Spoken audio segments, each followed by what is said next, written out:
Tata Nexon second hand vehicles ಮಾರಾಟಕ್ಕಿದೆ. ನಿಮ್ಗೆ ಈ ವಿಡಿಯೋದಾಗ ಅದರದ ಮಾಡಲ್ಲ, ಅದು ಎಷ್ಟನೇ ಓನರ್ ಐತಿ, ಎಷ್ಟು ಕಿಲೋಮೀಟ್ರ್ ಓಡೈತಿ, ಮತ್ತು ಅದರ ಕಂಡೀಷನ, showroom maintenance, prize, ಏಜೆಂಟ್ರ mobile number, ಲೊಕೇಶನ ಈ ವಿಡಿಯೋದಾಗ ನಿಮ್ಗೆ ಸಂಪೂರ್ಣವಾದ ಮಾಹಿತಿ ತಿಳಿಸ್ಕೊಡ್ತೀನಿ.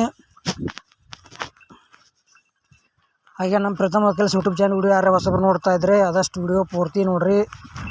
ಇಷ್ಟ ಆತಂದ್ರೆ ಲೈಕ್ ಮಾಡಿರಿ, ಗೆಳೆಯರಿಗೆ ಶೇರ್ ಮಾಡಿರಿ. ಮತ್ತು ಇಂಥ ಒಳ್ಳೆ ಸೆಕೆಂಡ್ ಹ್ಯಾಂಡ್ ವಿಡಿಯೋಗಳಿಗಾಗಿ ನಮ್ಮ ಯೂಟ್ಯೂಬ್ ಚಾನಲ್ ಕೂಡ ದಯವಿಟ್ಟು ಸಬ್ಸ್ಕ್ರೈಬ್ ಮಾಡ್ಕೊಳ್ರಿ.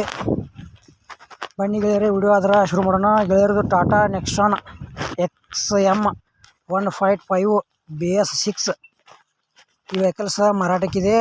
ಡೀಸೆಲ್ ಇಂಜಿನ್ ಬರ್ತೈತಿ. ಮತ್ತು ಈ ವೆಹಿಕಲ್ಸ್ ಮಾಡಲ್ 2020 ಐತಿ. ಸಿಂಗಲ್ ಓನರ್ ವೆಹಿಕಲ್ಸ್ ಐತಿ. ಸೆಕೆಂಡ್ ಓನರ ಗೆಳೆಯರ ಕರ್ನಾಟಕ ಪಾಸಿಂಗ್ ಐತಿ. K19 ಪಾಸಿಂಗ್ ಐತಿ.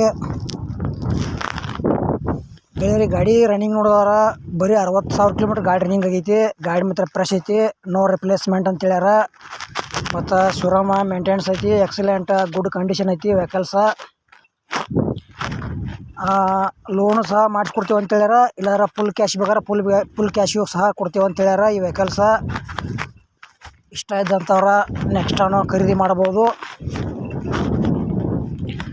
ನಿಮಗೂ ಇಂಥ ಸೆಕೆಂಡ್ ಹ್ಯಾಂಡ್ ಯಾವುದೇ ಕಂಪ್ನಿ ವೆಹಿಕಲ್ಸ್ ಇರಲಿ ಕೊಡೋದು ಅಂದ್ರೆ ನಮ್ಮ ನಂಬರ್ಗೆ ಅವ್ರ ಫೋಟೋ ಮಾಹಿತಿ ಕಳಿಸ್ಕೊಡ್ರಿ. ಇದೇ ಥರ ಎಡಿಟಿಂಗ್ ಮಾಡಿ ಯೂಟ್ಯೂಬ್ನಾಗ ಹಾಕ್ತೇವೆ. ನಿಮ್ಮ ಸೆಕೆಂಡ್ ಹ್ಯಾಂಡ್ ವಾಹನಗಳನ್ನು ನೀವು ಹೆಚ್ಚಿನ ಲಾಭದಲ್ಲಿ ಮಾರಾಟ ಮಾಡ್ಬೋದು ಅಂತ ತಿಳಿಸ್ತೀವಿ. ಇಂಥ ಒಳ್ಳೆಯ ಅವಕಾಶ ಮಿಸ್ ಮಾಡ್ಕೋಬೇಡ್ರಿ. ಈ ಟಾಟಾ ನೆಕ್ಸಾನ್ದ ಏನು ರೇಟ್ ಹೇಳ್ಯಾರಪ್ಪ ಅಂದ್ರೆ 2020 ಮಾಡಲ್ ಐತಿ. ಫಸ್ಟ್ ಓನರ, ಬರೀ 60,000 ಕಿಲೋಮೀಟ್ರ್ ಗಾಡಿ ರನ್ನಿಂಗ್ ಆಗೈತಿ. 8 ಲಕ್ಷ ರೂಪಾಯಿ ಹೇಳ್ಯಾರ. ಸ್ಮಾಲ್ ನೆಗೋಷಿಯಬಲ್ ಆಕೈತಿ. ಇಷ್ಟ ಆಯ್ತಂದ್ರೆ ಈ ವೆಹಿಕಲ್ಸ ಖರೀದಿ ಮಾಡ್ಬೋದು ಗೆಳೆಯರೆ. ನಮ್ಮ ವಿಡಿಯೋ ನೀವು ಪೂರ್ತಿ ನೋಡೋದಕ್ಕೆ ಧನ್ಯವಾದಗಳು.